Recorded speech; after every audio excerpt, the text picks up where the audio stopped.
Guys, this case will blow your mind. Meet Mercy, a 23-year-old girl, right? What happened to her happened a night to our wedding. You get that right? One night to our wedding, four men walked into our room. Four men. And guess what? These four men took advantage of her. Just four grown-up men. So she was literally helpless, right? And you know that these four men weren't strangers. Let's dive right in, okay? Don't worry. Let's unravel the case together, as we always do. She was 23 years old. Her wedding dress was hanging on the back of her bedroom door, white, lace trim at the collar. She had picked it out herself 8 months before that night. She had tried it on 4 times before she bought it. She cried each time, happy tears, the kind you only cry when you finally feel like your life is going exactly where it was always supposed to go. Downstairs, our family was laughing. You could hear it through the floorboards. Glasses clicking, someone playing a song too loud.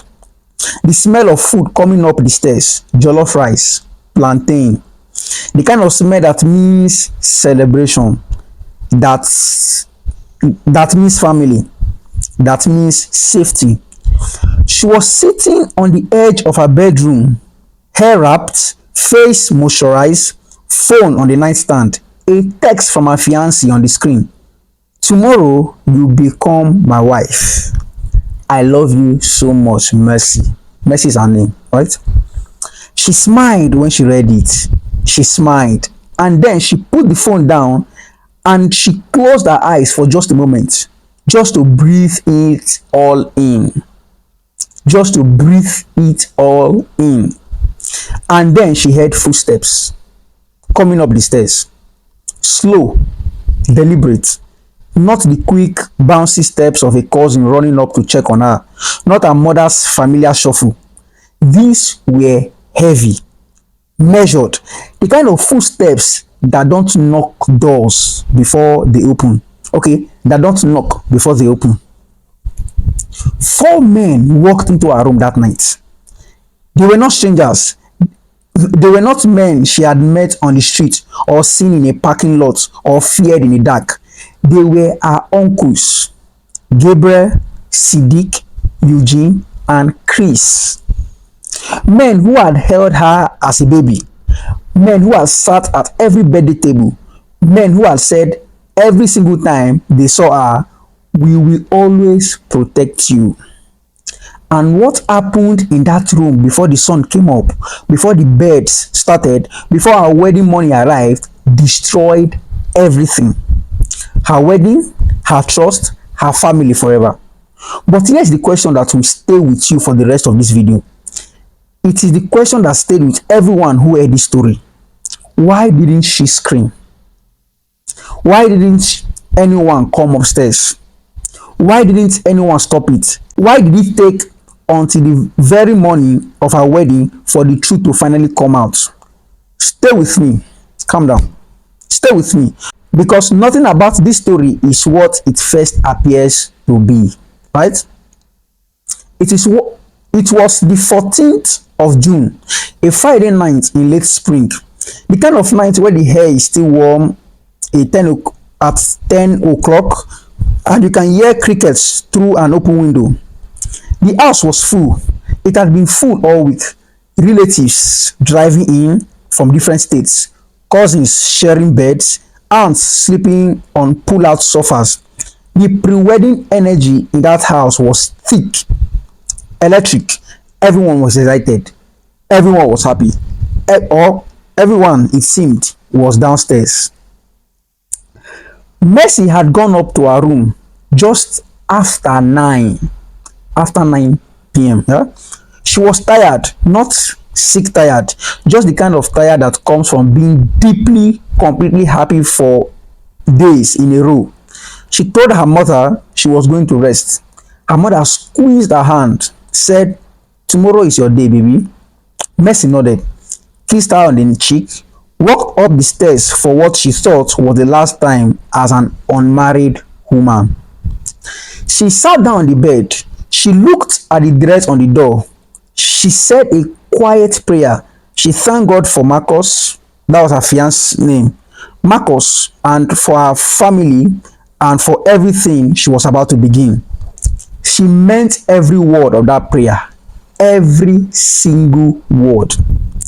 She did not know that at that same moment downstairs, in the narrow hallway that led to the kitchen, four men were having a conversation that had nothing to do with celebrating her. Gabriel, Siddiq, Eugene, and Chris. Four uncles standing in the hallway, speaking in low voices. It was Gabriel who moved first. He was the oldest of the four. He was the one the rest of the family listened to.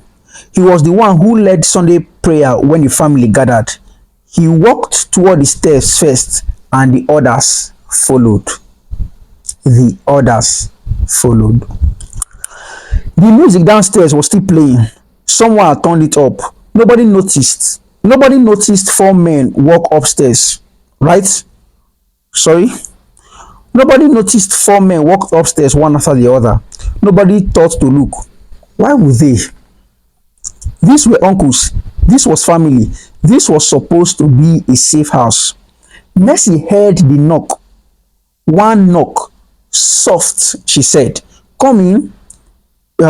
Soft, sorry. So she said, come in, because she thought it was her mother or her cousin, Deja, or anyone other than who it actually was. The door opened. Gabriel stepped in first, then Siddiq, then Eugene, then Chris. And for a moment, just a moment, Mercy didn't feel afraid. She felt confused.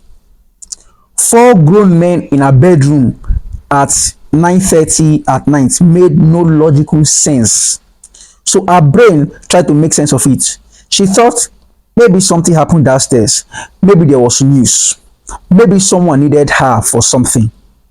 Then Gabriel closed the door behind him, and she felt it, the shift, the drop in the room, the way the hair changed. She felt it in her chest before she understood it in her mind. Her body knew before her brain did that is how fear works when it comes from someone you trust. Exactly. It doesn't announce itself. It creeps, it crawls, it takes the shape of something familiar and then turns into something monstrous right in front of your eyes. We just want to talk, Gabriel said. His voice was calm, steady, like a man who had rehearsed those words, like a man who had said them before. Sit down, Mercy. We just want to talk to you. She did not sit. Her legs didn't move. Her whole body went still the way prey goes still. Not from acceptance, from shock. She looked at Siddiq. He would not meet her eyes. He looked at Eugene. He was staring at the floor. He looked at Chris. Chris, who was the fun one, the one who always made her laugh, the one who came to every school play and brought her balloons. And Chris was looking at the wall. She said, please don't. 2 words. Above a whisper. Please don't. And those 2 words, those 2 small words, quiet, terrified words, are the words that have stayed with everyone who heard this story. Because she said please. She said please to the men who were supposed to be her family. She was 23, right? She was 23 years old. It was the night before her wedding. And she had to say please. The music kept playing downstairs. Someone laughed loudly. A glass broke and someone cheered.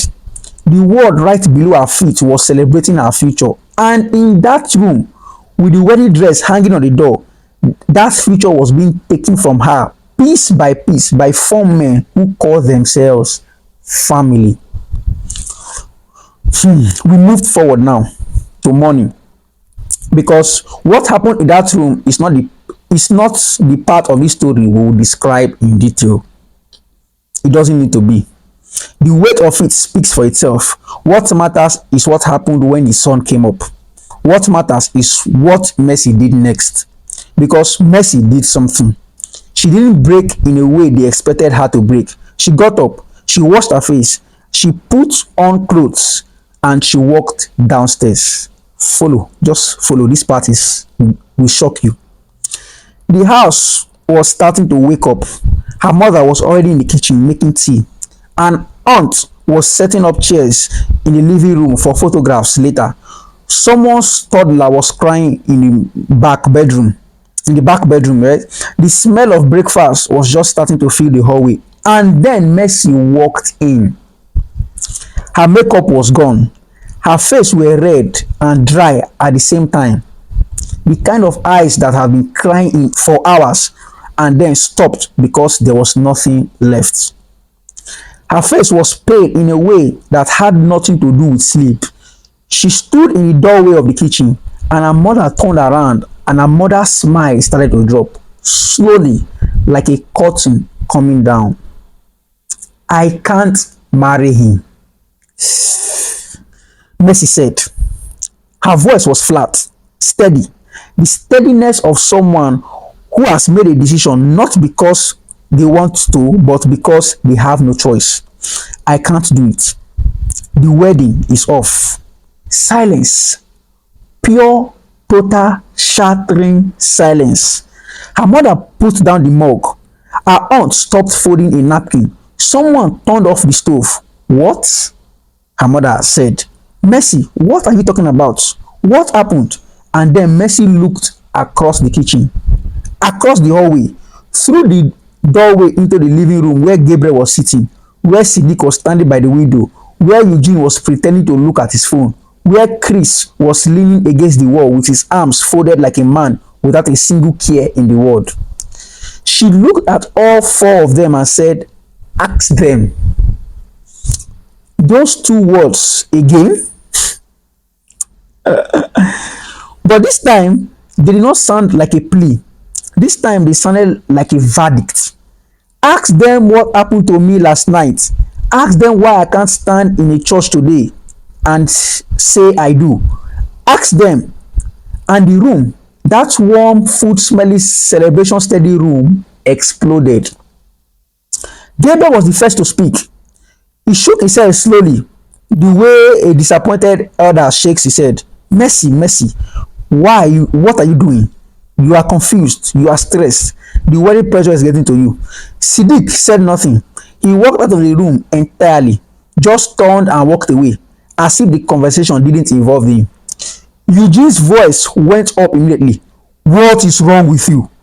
Do you know how much money this family has spent? Do you know what you are doing right now? And Chris looked at the family gathered in that kitchen, looked at the faces, turned towards him and said, she's confused. That's all. She doesn't know what she's saying. Really? Nice. But yes, what none of them knew. Not Gabriel with his prayers, not Siddiq with his silence, not Eugene with his anger, not Chris with his performance. None of them knew that what happened that night before was not the beginning of the story. It was the end of one and the beginning of something they could never take back. To understand what happened to Mercy, you have to go back 2 years back to a Sunday afternoon in April, 2 years before that wedding morning. Mercy was 21 years old. She had just finished her associate's degree. She was working 2 jobs, one at a retail store and one waitressing on weekends. And she was saving money for a future with Marcus. They had been together for 3 years by then. He had proposed at a small restaurant, simple, no audience, no big gesture, just a ring and a question, and her saying yes before he even finished asking. They wanted to get married. They wanted to do it properly, and that meant money they didn't quite have yet. Moving back home with her mother wasn't an option. Her mother's apartment was small, two bedrooms. Her younger brother was still there, and there wasn't space. And renting her own place before the wedding felt like putting things in the wrong order. So when her uncle Gabriel offered his family home, a large five-bedroom house where he lived with Siddiq, Eugene and Chris, all four brothers sharing the property her late father had left them, it seemed like the answer to everything. Mercy had known that house her whole life. She had eaten Sunday dinners there every week for as long as she could remember. She had played in that backyard as a child. She had fallen asleep on that couch watching movies as a teenager. That house was not a stranger's house, it was family. I'm sure you get how this story is going now. You are beginning to get it. You can stay as long as you need, Gabriel said. Save your money. Focus on the wedding. We are your family. We will protect you. Those words will protect you. Mercy's mother thought it was a blessing. She helped Mercy pack her things. She prayed over the boxes. She thanked Gabriel personally. She thanked all four of them. She trusted them completely. They were her late husband's brothers. They were blood. She had known them for over 20 years. There was no reason, not a single visible logical reason to feel anything other than grateful. And in those early months, everything looked exactly as it should have looked. Mercy settled into the square room on the second floor. She kept it clean and organized. She was up early at work before anyone else stirred in the house, and home in the evenings to cook something small for herself and sometimes share with whichever uncle was around. Sunday dinners were as they had always been. The whole extended family would show up. Her mother would come. Her cousin Deja would come. There would be food on every surface and children running through the hallway and laughter and arguments about football and all the ordinary noise of a big African American family that loves each other loudly. Right?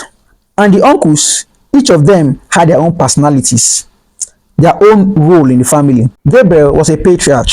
He was 51, the oldest of the four brothers, tall, heavy set, with a neatly trimmed beard that was going grey at the edges.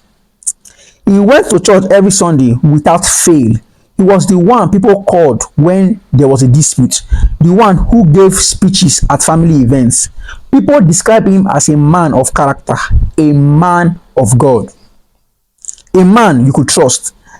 That was how the family saw him. That was how Mercy saw him too for most of her life. Siddiq was 47, the second brother, quiet in a way that people often misread as wisdom. He didn't talk much, he observed. He had small eyes that moved quickly around the room, taking everything in, giving nothing back. He worked in logistics.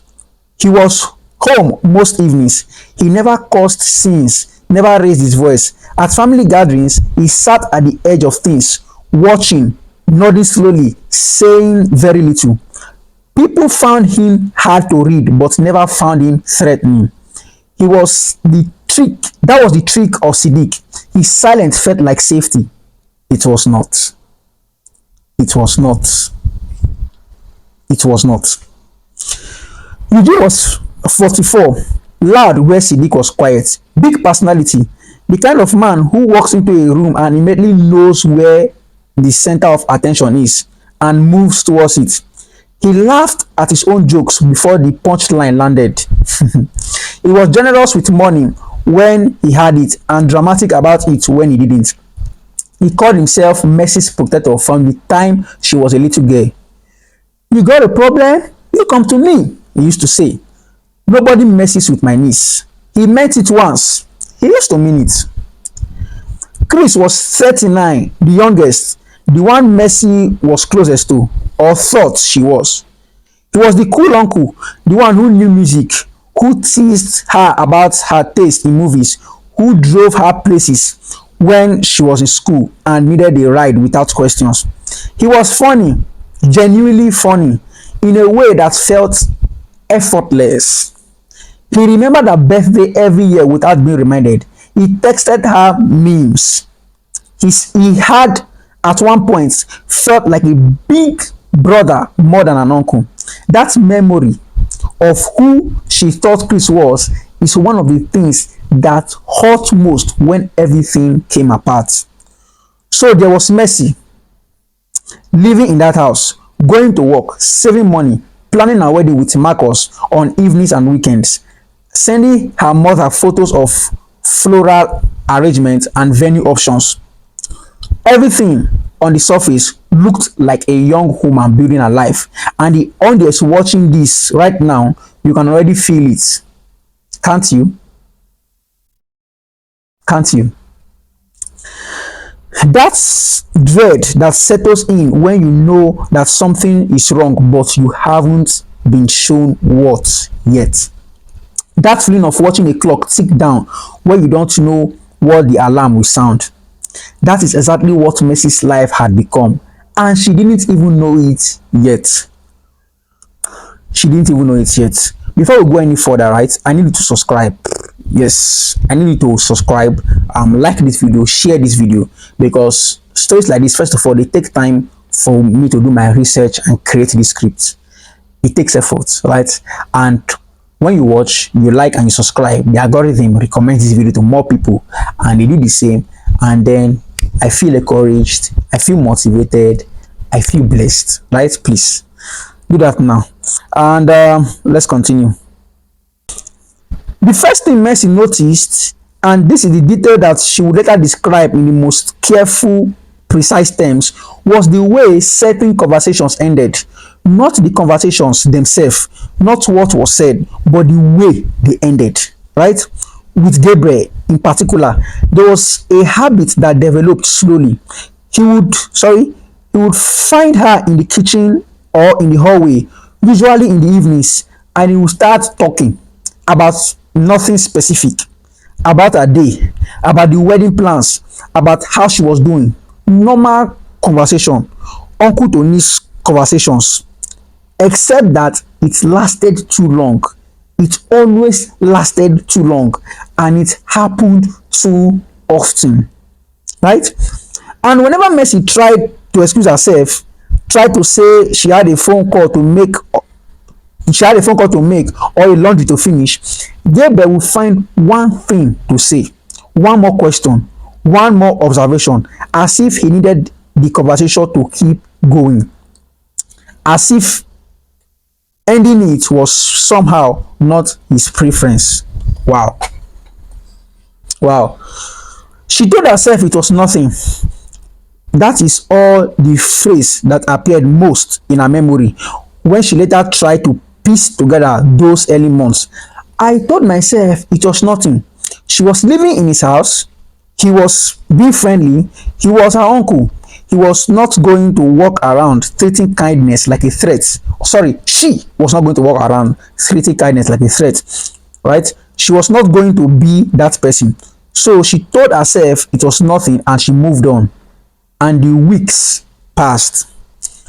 Chris hugged her too long. She noticed it the way you notice something small that you immediately feel guilty for noticing. A hug at the end of a family Sunday dinner.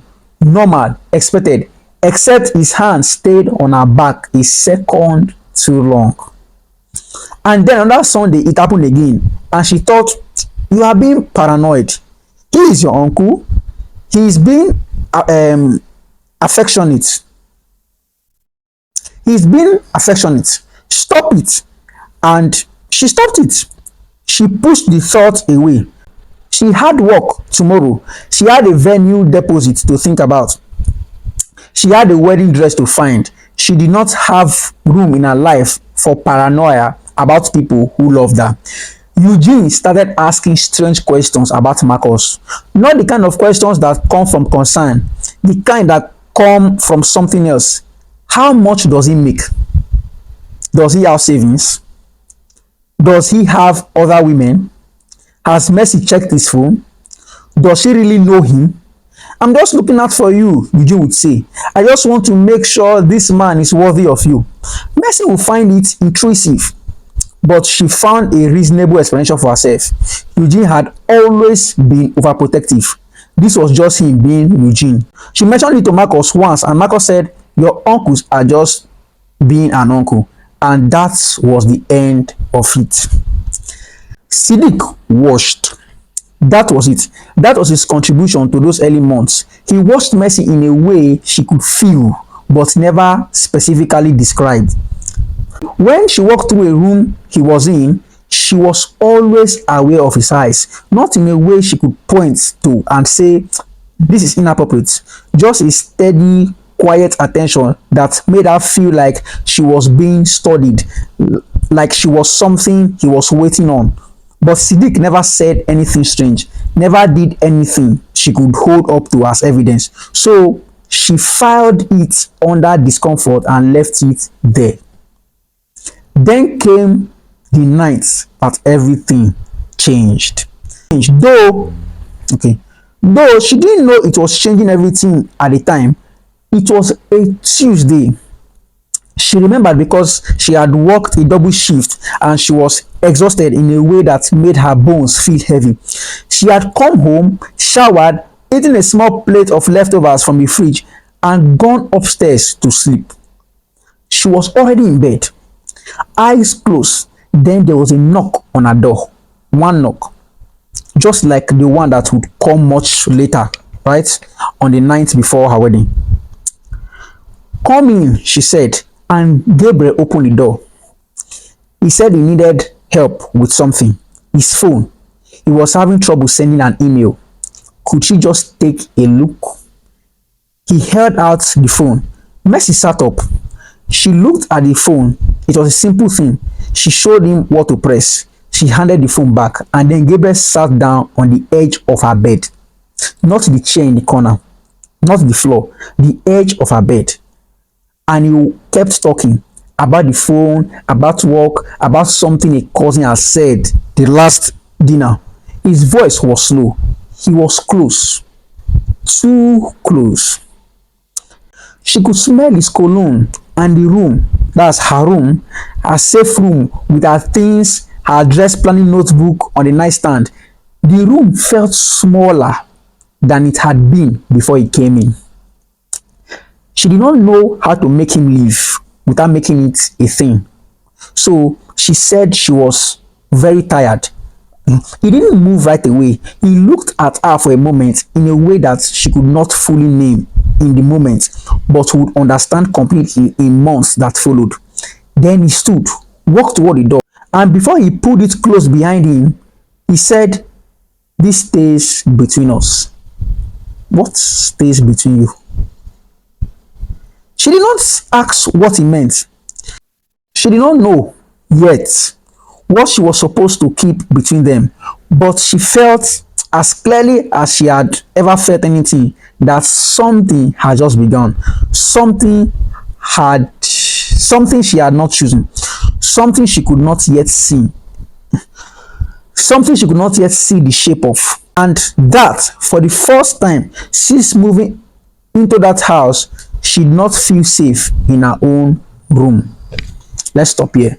This video is almost 30 minutes. If you've been following me recently, I try my best to make sure our videos are under 30 minutes. So if you want the part 2 of this particular story, this particular case, please like, share, so the algorithm will promote it. If this particular video gets 50 likes, just 50, right, I am going to tell the part 2 next.